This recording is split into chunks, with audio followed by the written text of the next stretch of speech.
మరి బైబిల్లో చూసినట్లయితే కొలస్సీయులకు రాసినటువంటి పత్రిక 2వ అధ్యాయము 6-7 వచనాలు మరలా మనం చదువుదాం. కొలస్సియన్స్ చాప్టర్ 2 వర్స్ 6 and 7. కావున మీరు ప్రభువైన క్రీస్తు యేసును అంగీకరించిన విధముగా ఆయన యందు వేరుపారిన వారై ఇంటి వలె కట్టబడుచు మీరు నేర్చుకున్న ప్రకారముగా విశ్వాసమందు స్థిరపరచబడుచు కృతజ్ఞతాస్తుతులు చెల్లించు. చాలండి. మరి రెండవ భాగం ఏంటిదంటే ఫలించినటువంటి వారమై ఉండాలి. వేరు పారిన తర్వాత ఫలించాలి. అదే దానికి అర్థం అండి.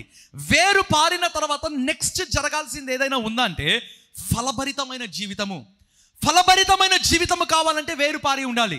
వేరు లేకుండా ఒక ఫలము లేదా ఒక వృక్షము అనేటువంటిది పైకి ఎక్కి రావడం అసాధ్యం, అసంభవం. ఇన్ ద సేమ్ వే నీ జీవితంలో ఫలభరితమైన జీవితం కావాలి అంటే నీవు క్రీస్తు యందు వేరు పారినటువంటి అనుభవం కలిగి ఉండాలి. ఇక్కడ చూసినట్లయితే పౌలు అంటున్నటువంటి మాట మరలా మన మూల భాగం నేను చెప్తుంటున్నానండి. ఆయనను మీరు అంగీకరించిన విధముగా మీరు ఆయన యందు వేరు పరిచినటువంటి వారై మరి ఆయన ఇంటి వలె మీరు కట్టబడుచు విశ్వాసమందు మీరు స్థిరపడుచు. పౌలు ఆ మాట పలుకుతున్నాడండి. ఇంతకు మీరు అంటే ఎవరండి? కొలస్సీలో ఉన్నటువంటి సంఘము, కొలస్సీలో ఉన్నటువంటి విశ్వాసులు. ఇక్కడ ఉన్నటువంటి విశ్వాసులతో పౌలు అంటున్నాడు, ప్రపంచంలో ఉన్నటువంటి విశ్వాసులతో పౌలు అంటున్నాడు. మరీ ముఖ్యంగా కొలస్సీలో ఉన్నటువంటి విశ్వాసులు ఎవరో తెలుసా? వారు సామాన్యమైనటువంటి వాళ్ళు కాదండి. ముందు వచనాలలో మీరు చూసినట్లయితే ముఖ్యంగా 5వ వచనంలో బైబిల్లో రాయబడినటువంటి మాట, వాళ్ళు యోగ్యమైన ప్రవర్తన కలిగి క్రీస్తు యేసు విశ్వాసమునందు వారు స్థిరపడినటువంటి వాళ్ళు. వారు సామాన్యమైనటువంటి వాళ్ళు కాదు. They are highly disciplined. English Bible ఉంటుంది యోగ్యమైన ప్రవర్తన అంటే అర్థం ఏంటిదంటే దే ఆర్ హైలీ డిసిప్లిన్డ్. అక్కడ ఉన్నటువంటి విశ్వాసులు ఎవరంట? ఒక క్రమశిక్షణలో ఉన్నటువంటి వాళ్ళు, యోగ్యమైన ప్రవర్తన కలిగినటువంటి వాళ్ళు ఆ యొక్క విశ్వాసులు అండి. అంత మాత్రమే కాదు, క్రీస్తు యొక్క విశ్వాసమునందు they stood firm in the faith of Christ. క్రీస్తు యొక్క విశ్వాసమునందు వారు స్థిరముగా ఉన్నటువంటి వాళ్ళు. అటువంటి వారికి పౌలు ఎందుకు ఈ మాటలు పలుకుతున్నాడు తెలుసా? అవి ఉంటేనే సరిపోదు. మీరు ఎంత విశ్వాసంలో ఉన్నా, మీ జీవితంలో ఎంత శ్రేష్టమైన ప్రవర్తన కలిగి ఉన్నా, the first thing be rooted in Christ. ఆయన యందు మీరు వేరు పారినటువంటి అనుభవం కలిగి ఉండండి. వేరు పారిన అనుభవం లేకపోతే ఏమవుతుందో మనం చూద్దామా? దేవుని వాక్యంలో చూసినట్లయితే మార్కు సువార్త 4వ అధ్యాయము 17వ వచనం మనం చదువుకుందాం. నీ యొక్క వేర్లు క్రీస్తులో లేకపోతే ఏమవుతుంది? మార్కు సువార్త 4:17. అయితే వారిలో వేరు లేనందున కొంతకాలం వారు నిలుతురు, కానీ వాక్యము నిమిత్తం శ్రమైనను హింసైనను కలుగగానే వారు అభ్యంతరపడుదురు. చాలండి. ఇక్కడ చూసినట్లయితే యేసుక్రీస్తు ఒక ఉపమానం చెప్తుంటున్నాడు. బైబిల్లో రాయబడిన మాట వారిలో వేరు లేనందున. ఆ మాట చూడండి. ఒక వ్యక్తి జీవితంలో వేరు లేకపోతే జరిగే నష్టం ఎంత? ఒక వ్యక్తి జీవితంలో రూటెడ్ ఎక్స్పీరియన్స్ లేకపోతే జరిగే నష్టము ఎంత? ప్రభువే అంటున్నటువంటి మాట, అయితే వారు వేరు లేనందున కొంతకాలము వారు నిలుతురు, కానీ వాక్యము నిమిత్తమైనటువంటి శ్రమ వారికి వచ్చినప్పుడు వాళ్ళు అభ్యంతరపడుదురు. వేరు లేకపోతే కొంతకాలం చాలా బాగుంటారండి. అయితే వేరు అనేటువంటిది లేనందువలన వాళ్ళు పడిపోవడం ప్రారంభిస్తారు. ఎవరిని గురించి ప్రభు ఈ మాట పలుకుతున్నాడు? ఆ ఉపమానం ఆ అధ్యాయంలో మీరు చూసినట్లయితే విత్తనము విత్తేటువంటి వాడి గురించి, విత్తనమును గురించి ప్రభు మాట్లాడుతున్నాడు. విత్తనము అనగా దేవుని యొక్క వాక్యము, విత్తనము అనగా మన ప్రభు అయినటువంటి క్రీస్తు, విత్తనము అనగా నథింగ్ బట్ వేరు. అంతే కదండి. విత్తనము వేసిన తర్వాతనే చెట్టు అయినా వేరు అయినా వస్తుంది. సో విత్తనము అంటే అర్థం ఏంటిదంటే it is nothing but root. ప్రభు అంటున్నాడు 4 రకములైన ప్రజలను ప్రభు ఆ అధ్యాయంలో మరి చూపిస్తున్నాడు. మొదటిగా రాయబడింది కదా, ఆ విత్తువాడు అంట ఆ యొక్క దారి ప్రక్కన ఆ యొక్క విత్తనములు వేస్తాడు. అయితే ఏమైందంట అండి, ఆకాశ పక్షులు వచ్చి వాటిని తీసుకెళ్ళిపోయాయంట. రెండవదిగా ఆ విత్తనము విత్తేటువంటి వాడు ఆ యొక్క స్టోనీ గ్రౌండ్, రాతి నేల మీద లేదా రాయి మీద విత్తనము వేశాడంట. అయితే ఏం జరిగిందో తెలుసా? బైబిల్లో రాయబడింది కదా, వేరు లేనందున లేదా మట్టి లేనందున, క్షమించండి, మట్టి లేనందున వృక్షము వెంటనే బయటికి వచ్చాను. ఆ మాటను గురించి మనం ధ్యానిస్తామండి.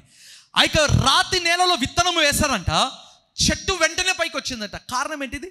సో కంఫర్టబుల్, మట్టి అడ్డంకు లేదు. బైబిల్లో రాయబడిన మాట. మూడవదిగా మీరు చూసినట్లయితే ఆ విత్తనము విత్తేటువంటి వాడు ముళ్ళ పొదలలో వేశాడంట, ఆ ముళ్ళ పొదలు అనిచాయి. అయితే నాలుగవదిగా మంచి నేలన పడిన విత్తనములు ఏవనగా అవి ఫలించును, అభివృద్ధి చెందును. ఆ మాట పలుకుతూ మన యేసుక్రీస్తు ఈ మాట అన్నాడండి, వారిలో వేరు లేనందున. ఎవరండి వాళ్ళు? ఈ రెండవ గుంపు. ఎవరంట? ఆ రాతి నేలన పడినటువంటి వాళ్ళు. చాలా సందర్భాలలో మనం ఎప్పుడైనా వేరే ప్లేసెస్కి వెళ్తున్న సమయంలో, ముఖ్యంగా ఈ కొండ ప్రాంతములు, ఘాట్ సెక్షన్స్కి మనం వెళ్ళేటువంటి సమయంలో మనకు కనిపిస్తుంటుందండి, పెద్ద పెద్ద రాళ్ళు, కొండలలో నుంచి కూడా చెట్లు బయటికి వచ్చింటాయి. అవునా? అది వాటి గురించి ప్రభు మాట్లాడుతున్నాడు. అవి చూడడానికి చాలా బ్యూటిఫుల్గా ఉంటాయండి, చూడడానికి చాలా బాగుంటాయి. అయితే ఏదైనా ఒక వేడి తాకినప్పుడు, ఆ యొక్క సూర్యుని నుంచి వచ్చేటువంటి ఎండ కిరణాలు లేదా వేడి కిరణాలను బట్టి చూడడానికి బాగుండేటువంటి ఆ యొక్క వృక్షము మరణిస్తుంది. Why? Because the plant doesn't have any root. ఆ యొక్క వేర్లు అనేటువంటిది లోతైనటువంటి రీతిలో లేదు కనుక. ఇన్ ద సేమ్ వే దేవుడు అంటున్నటువంటి మాట, మీలో వేరు లేకపోతే, మీ జీవితంలో క్రీస్తు యేసునందు మీ వేరు అనేటువంటిది లేకపోతే కొంతకాలము మీరు బాగుంటారు. ఆ వృక్షము ఉన్నట్లుగా శ్రమ వచ్చినప్పుడు, ఎండ తగిలినప్పుడు, లేదా ఇంకా ఏదైనా వాక్యము నిమిత్తం, దేవుని నిమిత్తం, మీ యొక్క విశ్వాస జీవితము నిమిత్తంలో పోరాటములు వచ్చినప్పుడు తప్పని పడిపోతారు. కారణము వేరు అనేటువంటిది సరిగ్గా లేదు. దేవుని వాక్యంలో మరి చూసినట్లయితే ఆదికాండము 1వ అధ్యాయము 28వ వచనం మనం చదువుకుందాం. జెనసిస్ 1:28. దేవుడు వారిని ఆశీర్వదించెను, ఎట్లనగా మీరు ఫలించి అభివృద్ధి పొంది విస్తరించి భూమిని నిండించి దానిని లోపరుచుకొనుడి. చాలండి, ఇక్కడ చూసినట్లయితే దేవుడు ఒక చక్కటి మాట అంటున్నాడు. ఏమంటున్నాడు? దేవుడు వారిని ఆశీర్వదించెను, ఎట్లనగా మీరు ఫలించండి, అభివృద్ధి చెందండి, విస్తరించండి, భూమిని లోపరుచుకొనండి. ఒక చక్కటి మాట ఇక్కడ యేసు మరి దేవుడు అంటున్నటువంటి మాట అండి. దేవుడు ఆ యొక్క ఆదికాండం 1వ అధ్యాయంలో మీరు చూసినట్లయితే సూర్యుడు, చంద్రుడు, నక్షత్రములను కలగజేశాడండి దేవుడు. అయితే దేవుడు వాటిని కలగజేసిన తర్వాత అవి మంచిగా ఉండేను అన్నాడు. ఆ తర్వాత మీరు చూసినట్లయితే దేవుడు ఇంకా అనేకమైనటువంటి కలగజేస్తాడు. ప్రతిదాన్ని కలగజేసిన తర్వాత ఇది మంచిగా ఉండేను అన్నాడు. అయితే దేవుడు మానవులను కలగజేసినప్పుడు దేవుడు ఎక్స్ట్రా అంటున్నాడండి. ఏమంటున్నాడు? Be fruitful, multiply, increase and replenish the earth. మీరు ఫలించండి, అభివృద్ధి చెందండి, విస్తరించండి, మీరు భూమిని లోపరచుకొనండి. దేవుడు మానవులను కలగజేసినప్పుడు ఇచ్చినటువంటి మొదటి ఆజ్ఞతో కూడిన ఆశీర్వాదము లేదా ఆజ్ఞానుసారమైనటువంటి ఆశీర్వాదము.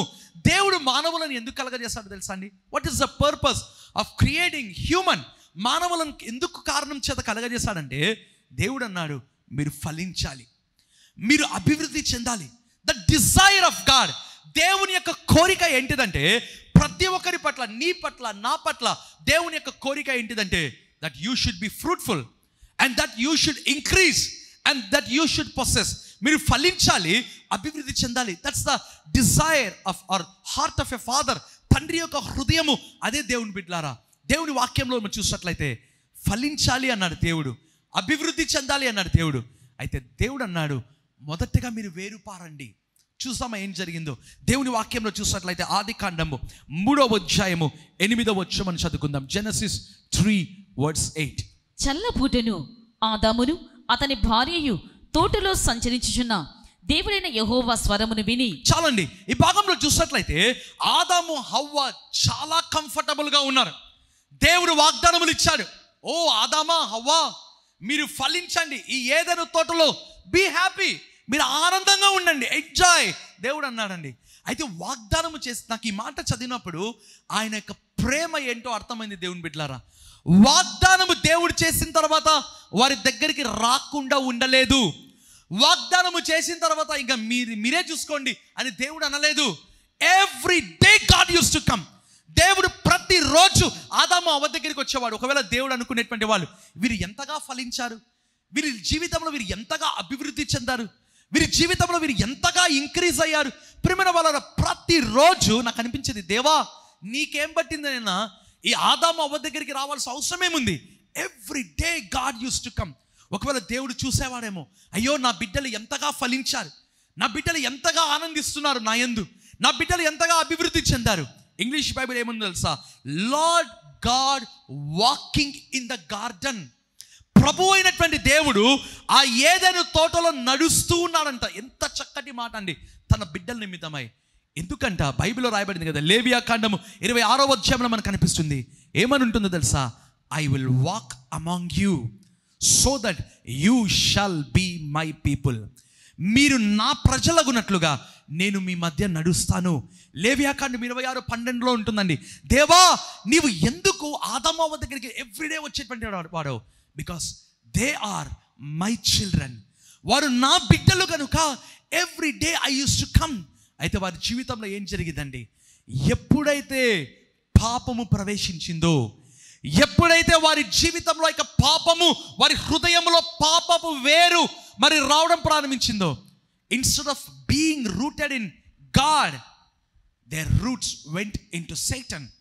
దేవునిలో వారు వేరు పారినటువంటి అనుభవం కాకుండా సాతాను యొక్క వేర్లు అందామా, లేదా సాతాను యొక్క హృదయంలోనికి వారు వేరు వెళ్ళిపోయాయి.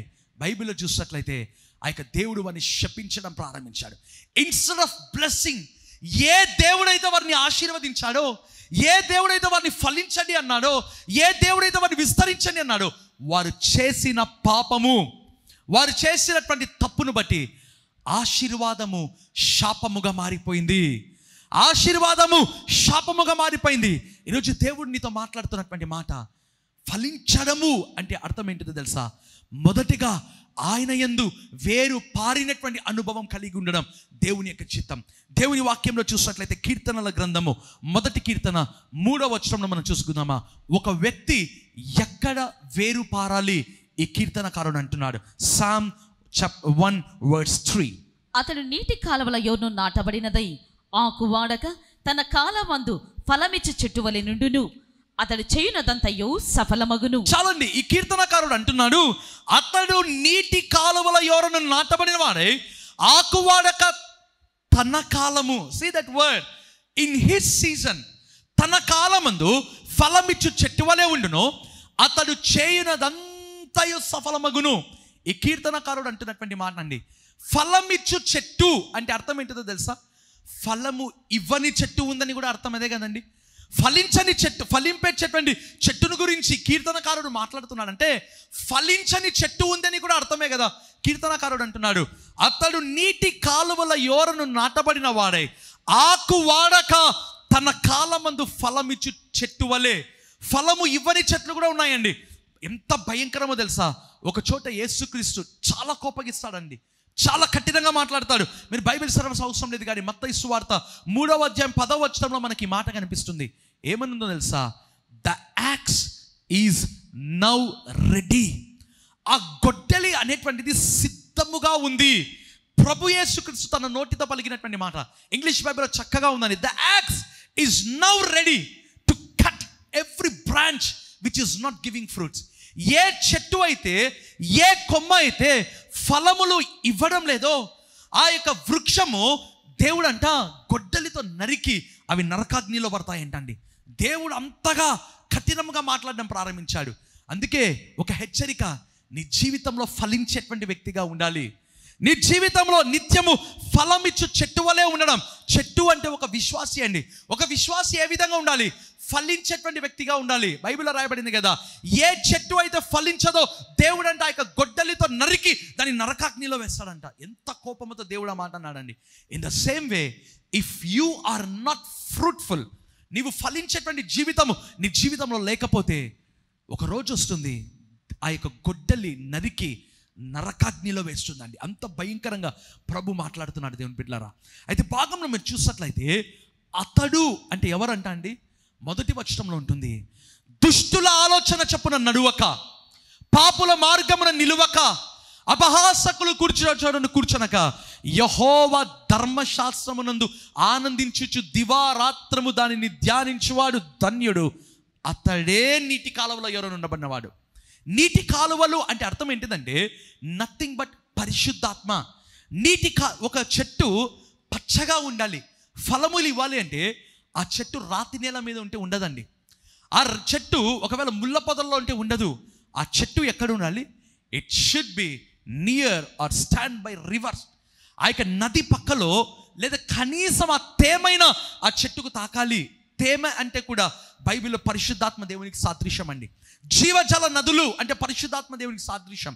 ఆ చెట్టు ఎప్పుడైతే ఆ నది దగ్గర ఉంటుందో అప్పుడే అది ఫలిస్తుంది. ఇన్ ద సేమ్ వే నీవు కూడా ఫలించాలి అంటే ఆ జీవజల నదుల దగ్గర ఉండాలి. ఆ వ్యక్తి ఎవరంట? మొదటగా దుష్టుల ఆలోచన చెప్పున నడువక, పాపుల మార్గమున నిలువక, అపహాసకులు కూర్చున్న చోటను కూర్చునక, యెహోవా ధర్మశాస్త్రమునందు దివారాత్రము ధ్యానించువాడు ధన్యుడు. అతడే ఫలించేటువంటి వ్యక్తి, అతడే ఫలభరితమైనటువంటి వ్యక్తి అండి. దేవుని వాక్యంలో చూసినట్లయితే ఆదికాండము 49వ అధ్యాయము 22వ వచనం చదువుకుందాం. జెనసిస్ 49:22. యోసేపు ఫలించెడి కొమ్మ, ఊట యొద్ద ఫలించెడి కొమ్మ, దాని రెమ్మలు గోడ మీదకెక్కి వ్యాపించును. చాలండి, ఇక్కడ చూసినట్లయితే యోసేపు జీవితంలో దేవుని బిడ్డలారా, యోసేపు ఎవరంట? చక్కగా రాయబడింది. Who is Joseph? యోసేపు ఎవరంట? ఫలించడి కొమ్మ మొదటిగా. రెండవదిగా అతడు ఎందుకు ఫలించడి కొమ్మ అంట? బైబిల్లోనే రాయబడింది, అతడు ఊట యొద్ద ఫలించడి కొమ్మ. వేరుకు ఎప్పుడు ఒక లక్షణం ఉందండి. రూట్స్కి క్యారెక్టరిస్టిక్స్ ఉంటున్నాయి. ఏంటిది? వేరు ఎప్పుడు ఒకే చోట ఉండదు, అవునా? విత్తనము పెద్దగా అయిన తర్వాత వేరు అవుతుంది. ఆ వేరు ఎప్పుడు ఒకే చోట ఉండదు, స్ప్రెడ్ అవుతుంటుంది, అవునా? అందుకే ఇక్కడ రాయబడింది, దాని రెమ్మలు గోడ ఎక్కి వ్యాపించును. దాని రెమ్మలు గోడ దాటి వ్యాపించును. యోసేపు అంట ఫలించడి కొమ్మ, అతడు ఊట యొద్ద ఫలించడి కొమ్మ. తన జీవితంలో ఎన్ని కష్టములు వచ్చాయండి. తన సొంత ఇంటిలో సహోదరులు అతన్ని ద్వేషించారు, తన సహోదరులు అతని గుంతలో పడేశారు, తన సహోదరులు అతన్ని అమ్మివేశారు.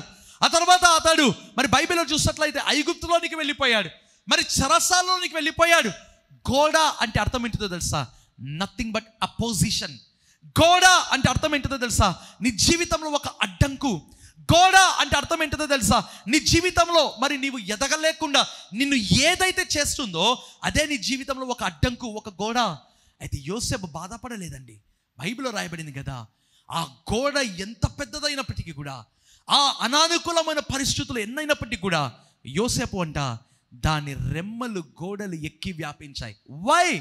Because Joseph was a fruitful branch. యోసేపు ఫలించడి కొమ్మ. ఎందుకు ఫలించడి కొమ్మ అంట? Because he was always near that well of water. ఆ యొక్క నీటి ఊట దగ్గర, ఊట అంటే దేవుడు అండి, ఆ ఊట దగ్గర అతడు ఆనుకొని ఉన్నాడు కనుక అతడు నిత్యము ఫలించడి కొమ్మ. నీ జీవితంలో కూడా ఎప్పుడైతే ఊటను ఆనుకొని ఉంటావో ఎన్ని సమస్యలు వచ్చినా you will overcome, you will over through or break through, you will have break through. నీ జీవితంలో ఉండడం ప్రారంభిస్తుంది. చివరికి ఒక మాట చెప్పి నేను ముగిస్తాను. ఇర్మియా గ్రంథం 17వ అధ్యాయము 8వ వచనం చదువుకుందామా? జెరిమయా 17:8. వాడు జలముల యొద్ద నాటబడిన చెట్టు వలె నిండును, అది కాలువల వర్ణం దాని వేర్లు తన్నును, వెట్ట కలిగినను దానికి భయపడదు, దాని ఆకు పచ్చగా నుండును, వర్షం లేని సంవత్సరంన చింత నొందదు, కాపు మానదు. చాలండి, కీర్తనకారుడు మాత్రమే కాదు, ఇర్మియా అనేటువంటి ప్రవక్త కూడా ఇదే మాట మాట్లాడుతున్నాడు. ఏం మాట్లాడుతున్నాడు? వాడు ఎవరంట? వాళ్ళు మొదటిగా మనం చూసాము, అతడు అంటే ఎవరంట? ఎవరైతే యెహోవా ధర్మశాస్త్రమునందు దివారాత్రము ధ్యానిస్తారో. కీర్తనకారుడు అన్నాడు. ఇక్కడ చూస్తే ఇర్మియా అంటున్నాడు, వాడు జలముల యొద్ద నాటబడిన చెట్టు వలె ఉండును. వాడు అంటే ఎవరంట? Those who trust in the Lord. యెహోవా యందు నమ్మిక ఉంచినటువంటి వాడు ఎవరంట అండి? జలముల యొద్ద నాటబడిన చెట్టు వలె ఉంటాడంట. ఆల్వేస్ ఎవరైతే దేవుని యందు ఉంటారో వారు చెట్టు వలె, జలముల యందు చెట్టు వలె వాళ్ళు ఉండడం ప్రారంభిస్తారు. రెండవదిగా చూసినట్లయితే అది కాలువల వరను దాని వేలు తనను. ఇంగ్లీష్ బైబిల్ ఏమని ఉంటుందంటే దే రూట్స్ స్ప్రెడ్ అనేటువంటి మాట ఉంటుందండి. That spreaded out her roots. నేను చెప్పాను కదా, వేరుకు ఎప్పుడు ఒక లక్షణం, ఆల్వేస్ స్ప్రెడ్డింగ్. ఒక చోట ఉండదండి. విస్తరణ, అభివృద్ధి, అధికము, ఆశీర్వాదము. దానికి అర్థం అదే అండి. ఎవరైతే జలముల యొద్ద నాటబడి ఉంటారో వారి వేర్లు విస్తరించడం ప్రారంభిస్తుంది. మూడవదిగా చూసినట్లయితే ఇర్మియా అంటున్నటువంటి మాట, వెట్ట కలిగినను భయపడదు అంటే అర్థం ఏంటిదండి? ఏ వృక్షము అయితే నీటి దగ్గర ఉండదో లేదా రాతి నేల మీద ఆ వేర్లు ఉంటుందో ఆ వృక్షము మీద ఏదైనా కొంచెము ఎండ తాకగానే వెట్టపడిపోవడం ప్రారంభిస్తుంది. అయితే నది దగ్గర ఉన్నటువంటి వృక్షము ఎంత ఎండ తగిలినా అది భయపడదంట. మూడవదిగా చూసినట్లయితే అది నిత్యము పంచగా ఉంటుంది.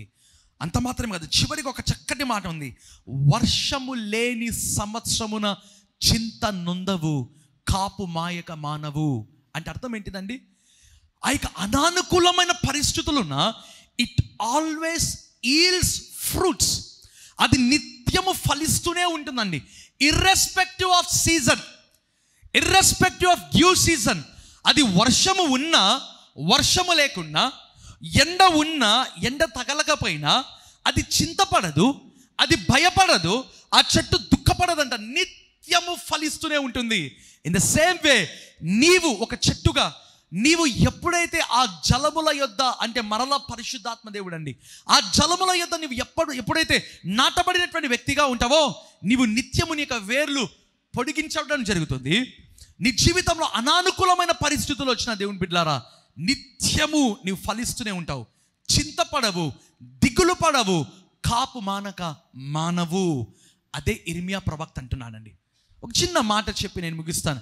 చాలా మందికి తెలిసే ఉంటుంది, స్టూడెంట్స్కి చిన్నప్పుడు మనం చదువుకొని ఉంటాం, 8th క్లాస్ 9th క్లాస్ సైన్స్లో వచ్చి ఉంటుందండి, వాస్కులర్ సిస్టమ్ అంటారు. అవునా? Vascular system is also called as అనగానే ఆన్సర్ చెప్పేస్తారు, సర్క్యులేటరీ సిస్టమ్ అంటారు. శరీరంలో వాస్కులర్ సిస్టమ్ ఏం చేస్తుంది? ఇది ఆ యొక్క శరీరంలో ఉన్నటువంటి భాగములన్నిటికీ ఈ వాస్కులర్ సిస్టంలో ముఖ్యంగా 5 భాగాలు ఉంటాయి. మరి ముఖ్యంగా 2, ఈ ఆర్టరీస్ అండ్ వెయిన్స్ అంటారు, చదువుకున్నాం కదా. అవి ఏం చేస్తుంది?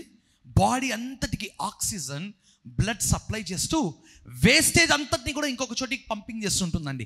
అదే వాస్కులర్ సిస్టమ్, అదే circulatory system. In the same way వృక్షములలో కూడా రూట్స్ అనేటువంటివి వాస్కులర్ సిస్టమ్, సర్క్యులేటరీ సిస్టమ్ అంటారండి. ఈ వేర్లు ఉండడం వలన మీ జీవితంలో వచ్చే లాభాలు ఏంటో తెలుసా? ఆ చెట్టుకు వచ్చే లాభాలు మొదటిగా చూసినట్లయితే ఆ వేరు మొదటగా స్ప్రెడ్ అవుతుంది. అవునా? రెండవదిగా ఆ వేరు చేసేటువంటి పని ఏంటిదో తెలుసా? ఆ వృక్షముకు లేదా చెట్టుకు కావాల్సిన న్యూట్రియంట్స్ అన్నిటి కూడా సప్లై చేస్తుందండి. అండ్ రెండవదిగా మరి ఆ యొక్క నేల వలన, గాలి వలన ఆ యొక్క చెట్టుకు ఎటువంటి రోగము కలగకుండా ఆ వేరులో నుంచే, ఆ వేర్లలో నుంచే చెట్టులోనికి ఏం వెళ్తాయో తెలుసా? ఆ యొక్క మైక్రో ఆర్గానిజమ్స్, ఆ యొక్క యాంటీబయోటిక్ మైక్రో ఆర్గానిజమ్స్ వెళ్తాయంట. ఏం చేస్తాయంట అండి? ఆ చెట్టుకు రోగము కలగనీయకుండా, ఆ చెట్టుకు ఎటువంటి టాక్సిసిటీ లేకుండా, ఇవేమి కలగకుండా ఆ చెట్టును కాపాడుతుందంట ఈ వేర్లు.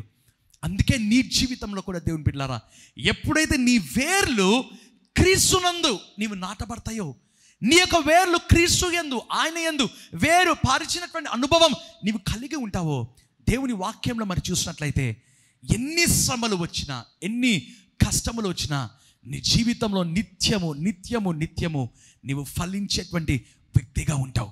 మొదటిగా పౌలు ద్వారా దేవుడు మనతో మాట్లాడినటువంటి మాట, మీరు క్రీస్తును అంగీకరించిన విధముగా మీరు వేరు పారినటువంటి అనుభవం మీరు కలిగి ఉండండి. రెండవదిగా అంటున్నాడు, మీరు ఇతరులలో కాదు, ఆయన యందు వేరు పారినటువంటి అనుభవం కలిగి ఉండండి.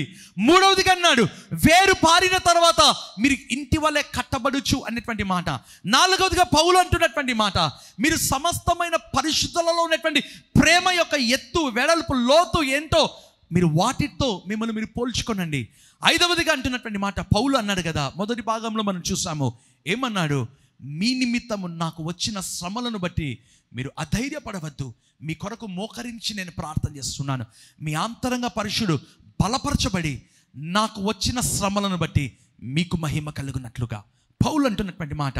ఆ తర్వాత రెండో భాగం మనం ధ్యానించామండి. వేరు పారిన తర్వాత ఒక వ్యక్తి తప్పకుండా ఫలించాలి. దేవుడు అన్నాడు, మీరు ఫలించి అభివృద్ధి చెంది విస్తరించి భూమిని లోపరుచుకోనండి. వేరు పారకపోతే ఏమవుతుందో తెలుసా? బైబిల్లో రాయబడింది కదా, కొంతకాలము చూడ్డానికి చాలా బాగుంటుంది, అయితే కష్టం వచ్చినప్పుడు అది పడిపోవడం ప్రారంభిస్తుంది. ఏ చెట్టు అయితే ఫలింపదో దేవుడు అన్నాడు, అది నరకాగ్నిలో వేయబడును అనేటువంటి మాట దేవుడు మనకు చెప్పి ఉంటున్నాడు. దేవుని బిడ్డలారా, ఈరోజు ప్రభు మనతో మాట్లాడుతున్నాడు, నీటి యొద్ద, జీవజల నదుల యొద్ద మీరు వేరు పారినటువంటి అనుభవం కలిగి ఉండాలి. ప్రభు మాట్లాడుతుండగా తలలు వంచినట్లయితే మరి ప్రార్థన చేసుకుందామా.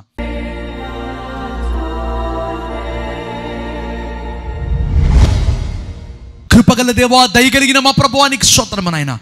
మీరు ఇచ్చినటువంటి యొక్క చక్కటి సందేశము ప్రభువా, వేరు పారినటువంటి అనుభవం మేము కలిగి ఉండాలి అని మీరు మాకు సందేశం ఇచ్చి ఉంటుండగా నీకు స్తోత్రం నాయన.